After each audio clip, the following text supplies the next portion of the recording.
കൂടുതൽ വാർത്തകളും വീഡിയോകളും കാണാൻ ഈ ചാനൽ സബ്സ്ക്രൈബ് ചെയ്യുക. കൂടെ ബെൽ ബട്ടൺ അമർത്തുക.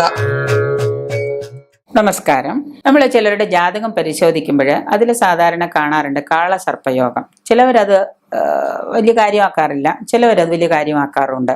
ചിലവർ പറയാറുണ്ട്, ഞാൻ കാളഹസ്തിയിലൊക്കെ പോയിട്ട് കാളസർപ്പയോഗത്തിന് മകളുടെ പേരിൽ വഴിപാടൊക്കെ ചെയ്യിച്ചു, ഇനി കുഴപ്പമൊന്നുമില്ല, വിവാഹം നടക്കും, നല്ല ഭംഗിയായിട്ട് ഇരിക്കും. ഇപ്പൊ നമ്മുടെ ഭൂമിക്ക് പോലും കാളസർപ്പയോഗം ബാധിച്ചിരിക്കുന്ന വസുന്ധരായോഗം ബാധിച്ചത് കൊണ്ടാണ് നമ്മൾ ഇങ്ങനെയൊക്കെ ചെറിയൊരു ദുരിതത്തിലൂടെ കടന്നു പോകുന്നത്. ഭൂമിക്ക് പോലും കാളസർപ്പയോഗം ബാധിച്ചിട്ടുണ്ട്. എന്താണ് ഈ കാളസർപ്പയോഗം? നമുക്ക് നോക്കാം. ജാതകത്തിൽ പലർക്കും സർപ്പദോഷവും സർപ്പദോഷങ്ങളും ലഗ്നത്തിൽ സർപ്പം അങ്ങനെയൊക്കെ നമ്മൾ കേട്ടിട്ടുണ്ട്, ചെയ്തിട്ടുണ്ട്, പരിഹാരങ്ങളും ചെയ്യുന്നുണ്ട്.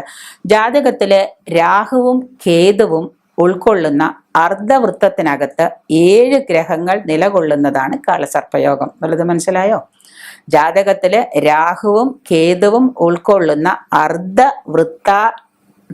അർദ്ധവൃത്തത്തിൽ വരുമ്പോൾ 7 ഗ്രഹങ്ങൾ നിലകൊള്ളുന്നതാണ് കാളസർപ്പയോഗം. എല്ലാവരുടെയും ജാതകം എടുത്ത് എല്ലാവരും നോക്കുക, ഇങ്ങനെ ഒരു യോഗം ഉണ്ടോ നോക്കുക.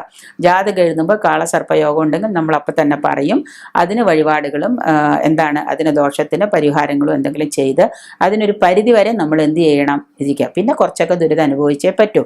കാളസർപ്പയോഗം വരുന്നത് വളരെ ദോഷപ്രദം തന്നെയാണ്. അത് ഗുണത്തെക്കാളേറെ ദോഷം ചെയ്യും. അത് ദോഷപ്രദം തന്നെയാണ്. ഇല്ലെന്ന് പറഞ്ഞാലും അത് ദോഷപ്രദം തന്നെയാണ്.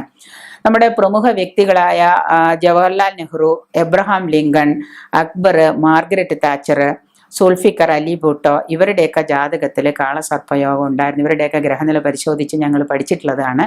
കാളസർപ്പയോഗം ഉണ്ടായിട്ടുണ്ട്. ജവഹർലാൽ നെഹ്റുവിൻ്റെയൊക്കെ ജാതകത്തിൽ കാളസർപ്പയോഗം ഉണ്ട്. വലിയ ഫേമസ് ആകും, പക്ഷെ അതിൻ്റെ ദോഷങ്ങൾ സുൽഫിക്കർ അലി ഭൂട്ടോ നിങ്ങൾ കേട്ട് കാണും, പാകിസ്ഥാനിൽ. അതുപോലെ തന്നെ മാർഗരറ്റ് താച്ചർ, ഇവരുടെയൊക്കെ ഇതിൽ കാളസർപ്പയോഗം ജാതകത്തിൽ ഇവർക്കുണ്ട്. ഈ യോഗം ഉള്ളവര് പല രംഗങ്ങളിലും ഉയർന്നു വരും, വലിയ ഹൈ പൊസിഷനിലാവും. ഈ കാളസർപ്പയോഗം ഉള്ളവർ വലിയ ഉയർച്ചയിലേക്ക് അവരെത്തും എന്നുണ്ടെങ്കിൽ തന്നെയും അത് നിലനിർത്തിക്കൊള്ളാൻ ഇവരൊക്കെ ചിലപ്പോൾ കഴിയാതെ വരും. ജവഹർലാൽ നെഹ്റു ഒക്കെ അതിനു വേണ്ടി ഒരുപാട് കഷ്ടപ്പെട്ട് വലിയ നമ്മളുടെ പ്രധാനമന്ത്രി സ്ഥാനത്ത് വന്നു, പ്രഥമ പ്രധാനമന്ത്രിയായി. എങ്കിൽ തന്നെയും ഇത്രയും ഉയർച്ചയിൽ എത്തിയെങ്കിൽ തന്നെയും ആ സ്ഥാനം നിലനിർത്താൻ ഇവർക്ക് വളരെ ബുദ്ധിമുട്ടേണ്ടതായിട്ട് വരും. ഇവരുടെ കർമ്മരംഗത്ത് ഇവർ നിലനിൽക്കുന്നതിന് വലിയ ബുദ്ധിമുട്ടുകളും ഒരുപാട് സാക്രിഫൈസ് ചെയ്യേണ്ടിയും വരും. അതിൻ്റെ ദോഷം കൊണ്ട് തന്നെ ഈ കാളസർപ്പയോഗം ഉള്ളത് കൊണ്ടൊന്ന് തന്നെ ഇവർക്ക് ഈ രംഗത്തെ കർമ്മരംഗത്ത് പല വെല്ലുവിളികളും നേരിടേണ്ടതായിട്ടും വരുന്നുണ്ട്.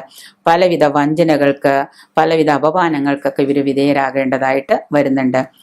അല്പായുസായിട്ട് തീരുകയും ചെയ്യും. ഈ കാളസർപ്പയോഗം ഉള്ളവർക്കുള്ള മറ്റൊരു പ്രത്യേകതയാണ് അല്പായുസായിട്ട് തീരുകയും ചെയ്യും. അപ്പോൾ ഇതിന് ചെയ്യാനുള്ള പരിഹാരം എന്ന് പറഞ്ഞാൽ കുറേയൊക്കെ കാര്യങ്ങൾ പരിഹാരം കൊണ്ട് കാളസർപ്പയോഗത്തിന് ചെയ്യേണ്ടതായ കുറെ പരിഹാരങ്ങൾ ചെയ്ത് അതിനൊരു പരിധി വരെ 10%, 100%, 90% വരെ പരിഹാരങ്ങൾ ചെയ്യാം എന്നുള്ളതല്ലാതെ 10% നമ്മൾ അനുഭവിക്കുക തന്നെ ചെയ്യണം. അതുകൊണ്ട് തന്നെ ഇപ്പോഴും നമ്മുടെ ഭൂമിക്ക് നമ്മൾ പിടിച്ചിരിക്കുന്നതും ഈ കാളസർപ്പയോഗത്തിന് ഒരു ദുരിതം തന്നെയാണ് നമ്മളിപ്പോൾ ഈ അനുഭവിച്ചുകൊണ്ടിരിക്കുന്നത്. അതുകൊണ്ട് തന്നെ കാളസർപ്പയോഗം ഉള്ളവർ അവരുടെ ജാതകം പരിശോധിച്ച് അതിന് ഒരു പരിധിവരെ പരിഹാരങ്ങൾ ചെയ്ത് ആ ഒരു കാഠിന്യത്തിന് ദോഷം കുറയ്ക്കാൻ വേണ്ടി നിങ്ങൾ ശ്രമിക്കേണ്ടത് അത്യാവശ്യമാണ്.